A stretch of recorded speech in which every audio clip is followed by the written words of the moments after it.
Pues aquí estamos y yo estaba pensando sobre qué hablar y he estado leyendo un libro grande, reciente, sobre San Pablo, de un gran experto anglicano, inglés, obispo, muy conservador, vaya, conservador pero un gran estudioso, y yo aprendo de él, ¿no? Es posiblemente más conservador que yo. Y se mete, son dos tomos gruesos sobre San Pablo, que supuestamente es la obra magna de él, ¿no? Ya no tan viejo, pero se dedicó bastante tiempo para escribir dos tomos gruesos, hace como 10 años creo que los terminó, sobre San Pablo, y cubre muchas cosas, la filosofía del tiempo de Pablo, las escuelas filosóficas, influencias sobre Pablo en Tarso, que era una ciudad que tenía algunas escuelas, etcétera.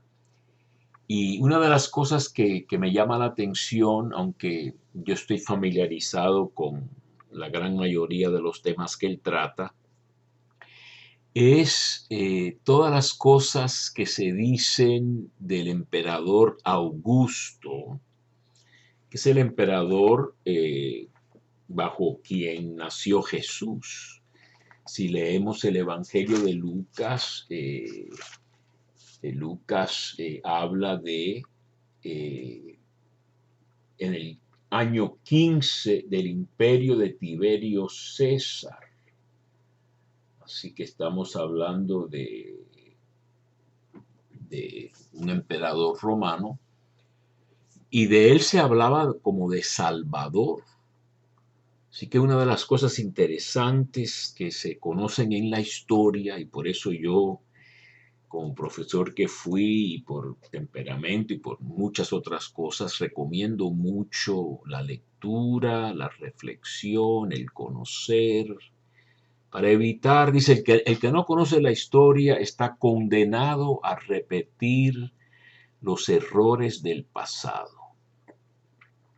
Entonces, cuando nosotros leemos o conocemos algo de, por ejemplo, la historia humana o incluso griega, vemos que muchas palabras que consideramos cristianas como salvación, salvador, Señor, Dios, todas esas palabras ya se aplicaban antes de Cristo a alguien, por ejemplo, como Augusto.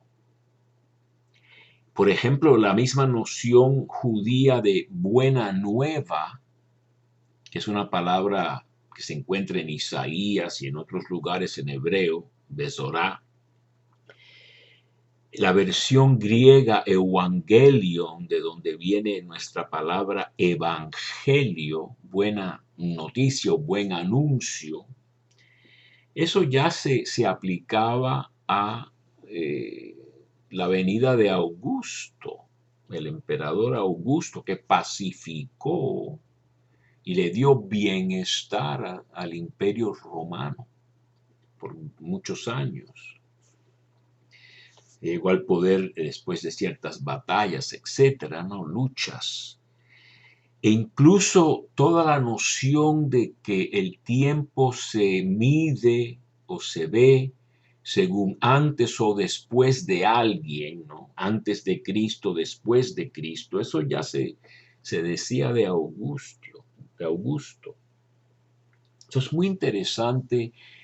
El estudioso N.T. Wright, con W, porque obviamente conoce perfectamente bien todas las cosas que se pueden conocer históricamente acerca del mundo en que viene Cristo.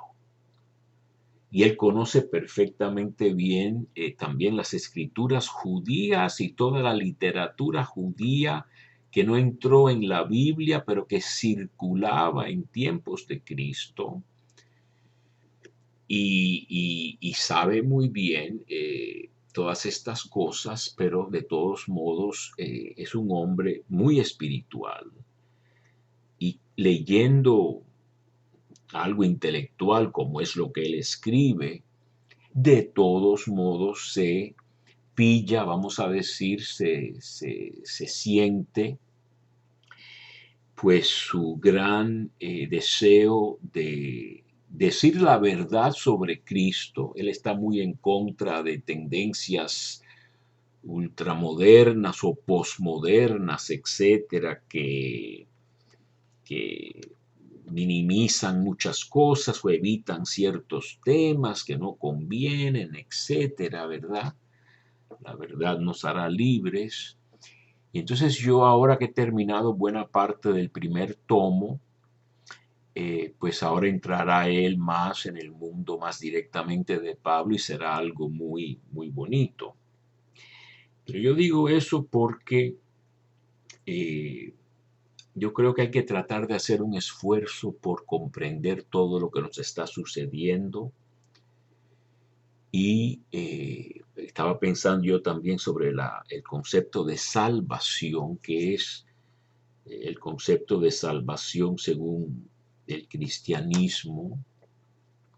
Estaba consultando el catecismo de la Iglesia, consultando la encíclica del Papa Benedicto XVI, Spe Salvi, en esperanza hemos sido salvados, que eso viene de Pablo, en Romanos, y estaba pensando de esta crisis tan enorme que tenemos, y de nuevo regreso a la idea de que si como cristianos creemos en un Dios Padre amoroso, lo tenemos que ver como la disciplina que Dios nos proporciona para nuestro bien, para nuestro bien. Yo hoy me he propuesto ya de comenzar a eh, eh, hacer ejercicio, porque me hace falta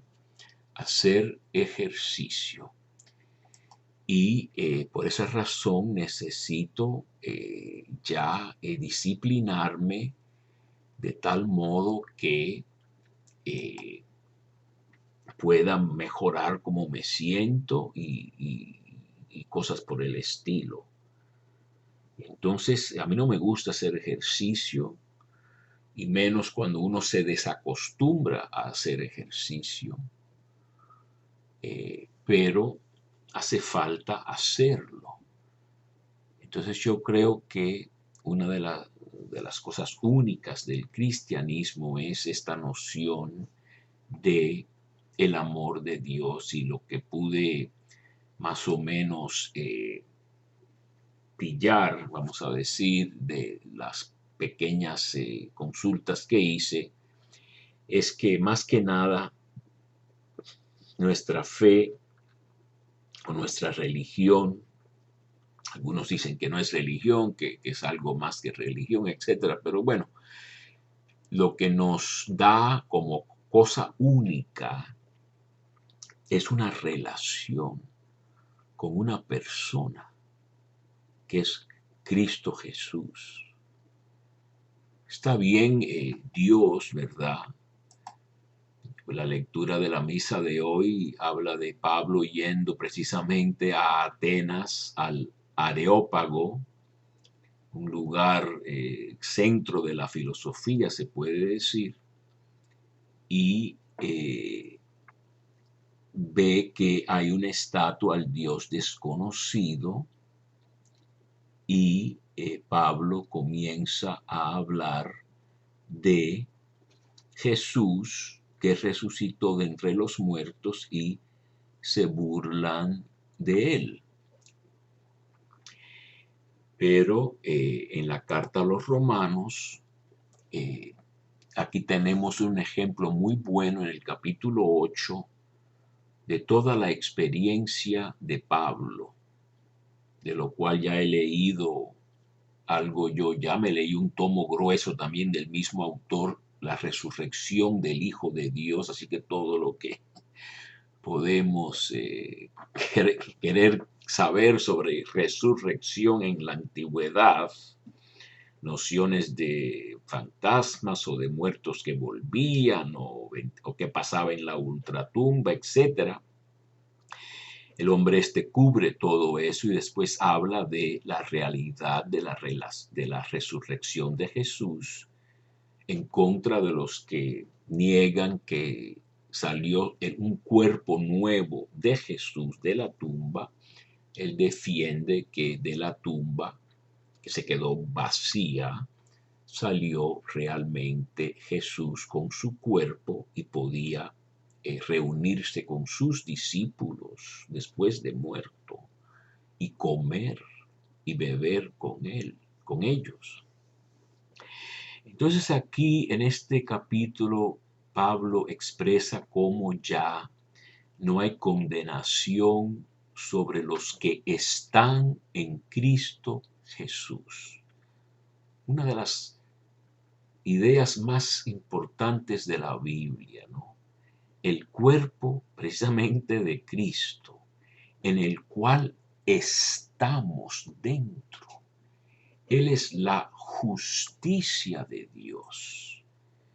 Y esta justicia es en el sentido que he hablado varias veces de una característica de Dios que tiene que ver con su poder y victoria, y para nosotros es como una esfera de protección divina,